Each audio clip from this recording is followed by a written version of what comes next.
तो बच्चों mental math कक्षा 10, मैं हूं हरी सर और आप सभी बच्चे देख रहे हैं आपका अपना YouTube channel math with Hari sir special Hindi medium के बच्चों के लिए। और आज हम इस सीरीज में करने वाले हैं अध्याय 2 बहुपद का अगला भाग, यानी तीसरा भाग आज हम करने वाले हैं। तो आप वीडियो को पूरा देखें, देखकर इसमें से सीखें और सीखकर प्रैक्टिस करें, दूसरों के बच्चों को बताएं। बच्चों जितनी ज़्यादा प्रैक्टिस करेंगे उतना आपके लिए अच्छा है। आइए करना शुरू करते हैं। प्रश्न नंबर 10 ये रहा आपके सामने। तो प्रश्न नंबर 10 क्या कहता है? देखो बच्चों, बहुत ही आसान है ये प्रश्न, ठीक है। आपको सिर्फ देखना है, ध्यान से समझना है। हल, एक द्विघात बहुपद बताइए जिसके शून्यक यहाँ पर दिए हुए हैं, ठीक है। और द्विघात बहुपद बनाने के लिए हमें शून्यकों का योगफल और शून्यकों का गुणनफल निकालना पड़ेगा। तो सबसे पहले शून्यकों का योगफल निकाल लेते हैं, ठीक है ना। शून्यकों का योगफल,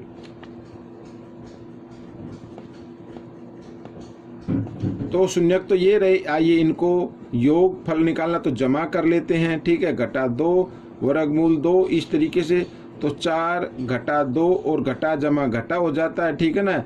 तो यहाँ पर 2 घटा 2 वर्गमूल 2 आ गया।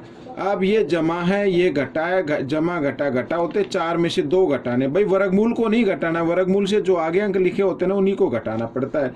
तो 4 में से 2 गए, 2 आएगा। और बड़े नंबर के सामने कोई निशानी लगाना मिस, इसका मतलब है जमा का है, ठीक है। ये आ गया शून्यकों का योगफल, ठीक है। अब शून्यकों का गुणनफल भी निकाल लेते हैं। शून्यकों का गुणनफल, तो शून्यकों का गुणनफल जब हम निकालेंगे तो उनको गुणा कर देना, जो शून्यक दिए हुए हैं ये गुणा, और यहाँ पर घटा 2 और गुणा, यहाँ पर सॉरी ये भी 2 है, ठीक है। इस तरीके से तो 4 दूनी कितना होता है बच्चों? घटा 8 होता है। और वर्गमूल 2 को वर्गमूल 2 से गुणा करेंगे तो 2 आ जाएगा, ठीक है। और 8 दूनी कितना होता है? घटा 16। इस तरीके से मैंने कई बार आपको बताया है, अगर किसी भी वर्गमूल को हम 2 बार गुणा करते हैं तो वर्गमूल 3 को वर्गमूल 3 से गुणा करने तो 3 आएगा, या फिर आप इस तरीके से भी कर सकते हैं, ठीक है। इस तरीके से तो ये और ये दोनों का मतलब एक ही है, तो वर्ग से वर्गमूल का निशान कट जाता है, फिर भी 3 रहता है, ठीक है। इस तरीके से मैंने एग्जाम्पल दिया है। अब हमारे पास योगफल भी आ गया, गुणनफल भी आ गया, तो हमें अब बहुपद बताना है, ठीक है। तो बहुपद बताने के लिए x यहाँ पर के ब्रैकेट x की 2 घटा शून्यकों का योगफल आता है इधर, ये शून्यकों का योगफल मैं लिख लेता हूँ, ठीक है। यहाँ पर ये तो काफ़ी बड़ा हो जाएगा योगफल, ठीक है, और ब्रैकेट में, और यहाँ पर x, और फिर यहाँ पर आएगा गुणनफल, ठीक है। शून्यकों का गुणनफल ये शॉर्ट में मैंने लिख दिया, ब्रैकेट बंद, जो के बराबर नहीं होगा 0 के, ठीक है। इस तरीके से आपको करना है। अब क्या करना है, देखो यहाँ पर के x की 2 घटा शून्यकों का योगफल कितना है? ये रहा योगफल, तो यहाँ लिखेंगे 2 वर्गमूल 2 और जमा गुणनफल कितना है? घटा 16 है, तो घटा 16 लिख दीजिए। इसको ब्रैकेट में डालिए, यहाँ पर बड़ा ब्रैकेट बना लीजिए, ठीक है। इसको आगे कर लेते हैं, ठीक है। तो x की 2 घटा 2 वर्गमूल 2 और यहाँ पर घटा जमा घटा, ऐसे, ठीक है ना। तो ये आ गया, और जहाँ पर के बराबर नहीं होगा 0 के। तो ये आपका प्रश्न हल हो गया है, ठीक है। अब प्रश्न नंबर 11 क्या कहता है, इसको भी देख लेते हैं। प्रश्न नंबर 11 कहता है बच्चों यहाँ पर, ठीक है, ये कहता है, मैं थोड़ा सा नीचे कर लेता हूँ इस तरीके से, ठीक है। एक इसमें भी द्विघात बहुपद बताना, शून्यकों के शून्यक दिए हुए हैं, ठीक है। तो सबसे पहले योगफल लिख लेते हैं, ठीक है। योगफल छोड़, तो आप तो पूरा लिखना, शून्यकों का योगफल ऐसे लिख देना। तो योगफल लिख लेते हैं, योगफल में इनको जमा कर लेते हैं, ठीक है। 5 जमा वर्गमूल 2 और जमा 5 घटा वर्गमूल 2, इस तरीके से। अब यहाँ पर देखो ये घटा वर्गमूल 2 है, यहाँ पे जमा वर्गमूल 2, जमा घटा घटा कट जाते हैं, 5 और 5 कितना हो गया? 10 हो गया, ठीक है। ये योगफल आ गया। गुणनफल निकाल लेते हैं, तो गुणनफल में आपको क्या करना है? गुणा कर देना है, ठीक है। इस तरीके से इनको गुणा में हम लिख लेते हैं, दोनों को अलग अलग ब्रैकेट में लिख लेते हैं ऐसे, तो अब देखो a जमा बी और a घटा बी, यानी दोनों ब्रैकेट में नंबर तो सेम है, एक जैसे हैं, लेकिन यहाँ जमा का निशान है, यहाँ घटा का निशान है। इसका मतलब ये हुआ कि a जमा बी a घटा बी का फॉर्मूला लगाना है। तो a जमा बी a घटा बी किसके बराबर होता है? a की 2 और घटा b की 2 के। ठीक है, ये हो गया। अब 5 को 2 बार गुणा करेंगे तो कितना आ जाएगा? 25 आ जाएगा। ठीक है, घटा वर्ग से वर्गमूल का निशान कट के तो 2 आ गया। 25 में से 2 घटाएंगे तो कितना आ गया? 23 आ गया। अब ये आ गया गुणनफल। ठीक है, अब तो हमें निकालना है क्या? बहुपद बनाना है। तो बहुपद बनाने के लिए x की 2 और यहाँ घटा। ठीक है, आगे क्या आता है? शून्यकों का योगफल आता है। योगफल कितना है? 10। फिर x लगाना है और जमा का निशान, फिर क्या आता है? शून्यकों का गुणनफल आता है जो है 23। ठीक है, और के बराबर नहीं होगा 0 के। तो बच्चों ये आपका प्रश्न हल हो गया। ठीक है, प्रश्न नंबर 13 क्या कहता है ये देखो, ये भी बड़ा आसान है। इसमें कहा है एक द्विघात बहुपद बताइए जिसके शून्यकों का, या देखो 11 के बाद 13वां प्रश्न है, गलती से लिखा है नीचे, ये जो देख रहे हैं ये 12वां प्रश्न है। ठीक है, तो जिसके शून्यकों का योग क्या है? 0 है और एक शून्य क्या है? 5 है। तो शून्यकों का योगफल तो दिया हुआ है, यहाँ पर योगफल मैं लिख लेता हूँ। योगफल क्या है बच्चों? 0 है। ठीक है ना, गुणनफल निकालना है और गुणनफल निकालने के लिए हमें क्या करना पड़ेगा? हमें दूसरा शून्य चाहिए। ठीक है, तो दूसरा शून्य किसमें नहीं है, तो माना दूसरा शून्य 5 मान लेते हैं। माना दूसरा शून्य 5 नहीं, सॉरी x मान लेते हैं। माना दूसरा शून्य के x। ठीक है, पहला शून्य तो दिया हुआ है, पहला शून्य दिया हुआ है और कितना दिया हुआ है? 5। ठीक है, अगर हम यहाँ पर प्रश्नानुसार मैं कर देता हूँ। ठीक है, प्रश्नानुसार अगर हम इन दोनों शून्य को जमा करें तो किसके बराबर आता है? 0 के बराबर आता है। तो x का मान निकालना है। तो बच्चों ये जमा 5 इधर आकर ये घटा 5 हो जाएगा। 0 को बेशक हटा दीजिए, कोई दिक्कत नहीं है। तो दूसरा शून्य यहाँ पर आ गया। ठीक है, अब गुणनफल निकाल लेते हैं। शून्यकों का गुणनफल निकालेंगे तो शून्यकों का गुणनफल यानी एक शून्य तो दिया 5 और दूसरा क्या है? घटा 5 आ गया, और गुणा करेंगे तो क्या आ जाएगा? घटा 25 आ जाएगा। ठीक है, इस तरीके से घटा 25 आ गया। अब हमें द्विघात बहुपद बताना है, तो के यहाँ पर x की 2 और घटा क्या आता है? शून्यकों का योगफल आता है। बाकी शून्यकों का योगफल कितना? 0 है। तो यहाँ पर x लगा देना, और फिर क्या आता है? जमा शून्यकों का गुणनफल आता है जो क्या है? घटा 25 है। इस तरीके से। ठीक है ना, यहाँ पर आइए आगे कर लेते हैं। तो के तो x की 2, अब 0 दिया हुआ बच्चों, 0 को आप हटा दीजिए, कोई दिक्कत नहीं, और यहाँ पर घटा जमा घटा हो जाएगा। ये आ गया आपका आंसर, और k बराबर नहीं होगा 0 के। ठीक है, k कोई भी अंक हो सकता है, प्राकृत संख्या हो सकती है, लेकिन 0 के बराबर नहीं होगा। आइए करते हैं प्रश्न नंबर 12। प्रश्न नंबर 12 क्या कहता है? देखो यहाँ पर लिखा है एक द्विघात बहुपद बताइए। इसमें भी द्विघात बहुपद बताना, शून्य दिए हुए हैं। तो सबसे पहले आप योगफल निकालें। भाई बहुपद बनाने के लिए योगफल का होना जरूरी है, तो आइए योगफल कर लेते हैं। तो 2 जमा वर्गमूल 3/3 और जमा, ठीक है, 2 घटा वर्गमूल 3/3, इस तरीके से। क्योंकि दोनों को जमा करना है, दोनों के हर बराबर है, तो इनमें से एक हर लेना है और अंश को निशान के अनुसार, यानी निशान है बीच में जमा का, तो जमा कर देंगे। ठीक है ना, यहाँ पर ऐसे। तो ये आ गया। अब बच्चों घटा वर्गमूल 3 और जमा वर्गमूल 3 ये तो कट गए। 2 और 2 कितना हो गया? 4। तो यहाँ पर 4/3 ये आ गया योगफल। अब गुणनफल निकाल लेते हैं। तो गुणनफल में क्या करेंगे? ये जो शून्य का दिए हुए ना, इनको आपको 2 ब्रैकेट में रख लेना है इस तरीके से। ठीक है, गुणा करने के लिए ये मैंने रख लिया है इस तरीके से। ठीक है, अब देखो आगे। अब 3 को 3 से गुणा करना है तो कितना आ जाएगा? 9 आ जाएगा। और ऊपर क्या? a जमा b और a घटा b। ठीक है, ऊपर तो क्या है? a जमा b और a घटा b। तो आपको क्या करना पड़ेगा? a जमा b a घटा b किसके बराबर होता है? a की 2, ठीक है, घटा b की 2 के बराबर होगा, ऐसे। ठीक है ना, अब यहाँ पर 2 को 2 बार गुणा करेंगे, 4 घटा वर्ग से वर्गमूल का निशान कट गया तो 3 आ गया, और बटे 9। तो ठीक है, 4 में से 3 घटाएंगे तो क्या आएगा? 1/9 ये आ जाएगा। ठीक है, अब हमें बनाना है बहुपद। तो सीधा मैं लिखता हूँ एक x की 2 घटा क्या आएगा? यहाँ पर योगफल आएगा। योगफल कितना है? 4/3 x जरूर साथ में लगाना है और जमा, ठीक है। फिर क्या आता है, गुणनफल आता है शून्यकों का गुणनफल। शून्यकों का गुणनफल है 1/9। तो बच्चों ये आपका आंसर आ गया। यहाँ पर k बराबर नहीं होगा फिर 0 के, ठीक है। ये प्रश्न आपका हल हो गया।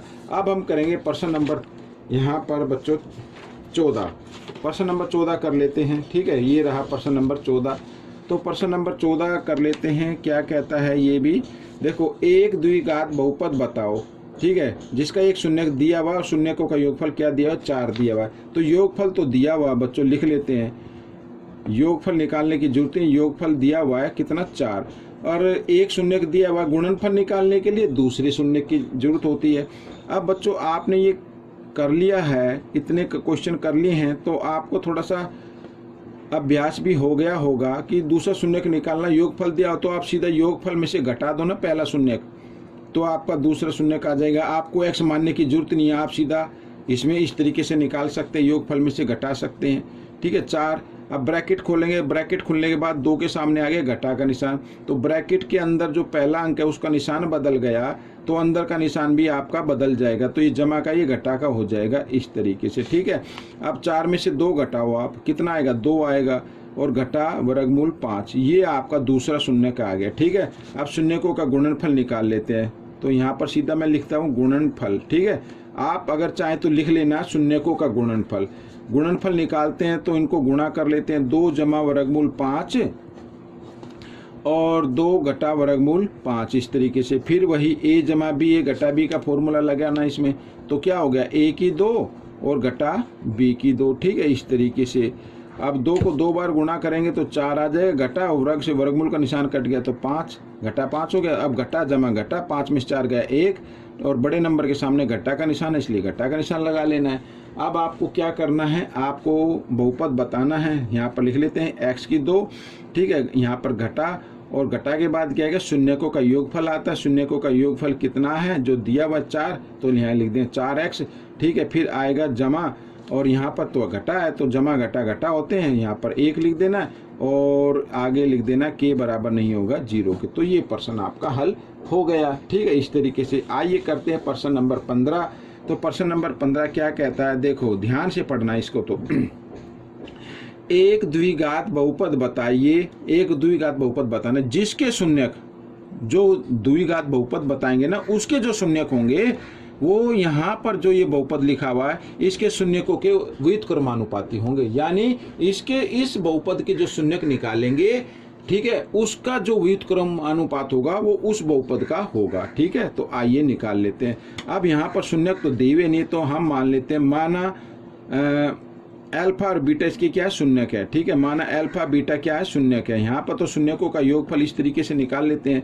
तो क्या आएगा बच्चों, घटा b बटे a आएगा, ठीक है। घटा b बटे a आता है, और b तो क्या है, b है, और a तो a है, ठीक है। अब यहाँ पर और गुणनफल क्या आएगा, यहाँ पर गुणनफल लिख लेते हैं। अब c बटे a आएगा, ठीक है। अब इसमें कहा है, ये तो हमने निकाल लिए, लेकिन इसके जो व्युत्क्रमानुपाती होंगे, ठीक है, इसके जो व्युत्क्रमानुपाती होंगे वो उस बहुपद के शून्यक होंगे। अब देखो, अब इसका व्युत्क्रमानुपाती करना है तो इसके नीचे 1 मानते हुए इसके नीचे भी 1 मान लो, इसके नीचे भी 1 मान लो, ठीक है। इसके नीचे भी 1 मान लो, और इसके नीचे भी 1 मान लो, इसका भी नीचे भी आप 1 मान लो। तो हम इसका क्या करते हैं, व्युत्क्रम कर लेते हैं। तो 1 बटा a आ गया, और जमा 1 बटा b आ गया, यानी बीटा आ गया, ठीक है, इस तरीके से। और इसका हम व्युत्क्रम कर देते हैं तो ऊपर क्या आ जाएगा बच्चों, यहाँ पर ये आ जाएगा, इधर a माइनस का रखना है, और इधर क्या आ गया, ये b आ गया, ठीक है, इस तरीके से। माइनस का साइन ऊपर ही रहने देना है, और इधर भी ये आ जाएगा 1 बटा अल्फा बीटा है ना, और इधर क्या लिखना है बच्चों, इसका भी व्युत्क्रम कर देना, a बटे c आ जाएगा, ठीक है, इस तरीके से। अब यहाँ पर इसको थोड़ा सा आगे हम हल करेंगे। अब ये इस तरीके से आगे संख्या, तो b को a से गुणा करेंगे। भाई a b का आपको लेना है एलसीएम, ठीक है। तो क्या आ जाएगा, a अल्फा बीटा आ जाएगा, ए बी मान लो या अल्फा बीटा मान लो, और बीटा को जब 1 से गुणा करेंगे, 1 से गुणा करेंगे तो बीटा, और यहाँ पर जमा अल्फा को इससे गुणा करेंगे 1 से, तो इस तरीके से आ जाएगा, ठीक है। यहाँ पर तो ये आगे हमने सोल्व किया, तो घटा a बटे b, ठीक है, इस तरीके से। अब और यहाँ पर ये तो आपको लिख लेना है इस तरीके से, ठीक है, a बटे c ऐसे। अब देखो ये तो गुणनफल है भाई, इसका तो अभी यहीं तक रहने दो। अब देखो बच्चों यहाँ पर फिर ये देखो प्लस में आगे पीछे लिखा जा सकता है, पहले बीटा लिखा हुआ है फिर प्लस अल्फा लिखा, तो अल्फा को आगे लिख लो बीटा को पीछे लिख लो, कोई फर्क नहीं पड़ता, ठीक है। तो यहाँ पर हमें क्या लिखना पड़ेगा, इसकी जगह देखो अल्फा अगर इसका मान निकालना है तो यहाँ पर मैं इसको ऐसे लिख लेता हूँ, ठीक है। ये इक्वल है, और देखो मैं इधर आपको बताता हूँ, आप बिल्कुल भी कंफ्यूजन मत होना, ये अल्फा प्लस बीटा और ये डिवाइड, ये जो होता है ना ये भाग का निशान होता है भाग, और यहाँ पर अल्फा बीटा आप इस तरीके से लिख सकते हैं अगर कंफ्यूजन ना हो तो, ठीक है, इस तरीके से कर लेना। अब बच्चों देखो यहाँ पर मैं चलो ये भाग का निशान बना लेता हूँ और यहाँ पर लिख लेता हूँ अल्फा बीटा, ठीक है। अब बच्चों देखो आगे ये a प्लस बी, अब अल्फा प्लस बीटा आ गया तो क्या मान है इसका, ये रहा बच्चों मान, ठीक है, ये मान रहा। तो इसकी जगह क्या लिखना है बच्चों, आपको ये लिखना है माइनस घटा b बटे a लिखना है, ठीक है। और ये भाग का निशान बना देना है इस तरीके से, और अल्फा बीटा का मान आ गया, क्या आ गया यहाँ पर ये c बटे a आ गया, तो यहाँ पर क्या लिखेंगे c बटे a लिखेंगे, ठीक है, इस तरीके से इसका मान। अब आगे कर लेते हैं, तो यहाँ पर घटा b बटे a और भाग का निशान बदल देना गुणा में, और जब गुणा में बदलते रहते हो अगली संख्या का उल्टा कर देना है इस तरीके से, ठीक है। a से a कट गया और घटा b बटे c आ गया, ठीक है।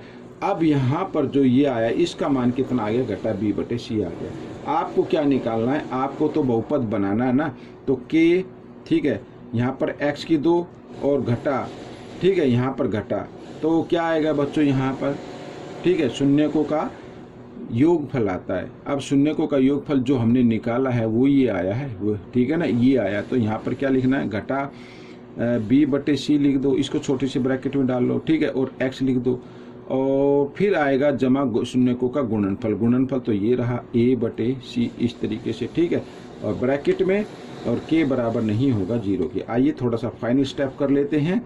तो x की 2 और घटा क्या हो गया जमा, तो b बटे c और यहाँ पर आ गया x, ठीक है, और जमा a बटे c इस तरीके से, k इक्वल नहीं है 0 के। तो बच्चों ये वीडियो कंप्लीट हो गई है। आपको ये वीडियो कैसी लगी मुझे ज़रूर बताएं। कोई भी दिक्कत हो तो आप मुझे कमेंट्स कर सकते हैं, और बच्चों आपकी जो दिक्कत है उसका समाधान तुरंत किया जाएगा। लेकिन आपको तो एक काम करना है, ज़्यादा से ज़्यादा प्रैक्टिस करनी है, और ताकि अच्छी रैंक आए और अच्छे मार्क्स आए। अब हम मिलेंगे अगले भाग में, तब तक के लिए आप वीडियो को देखते रहिए और प्रैक्टिस करते रहिए। धन्यवाद।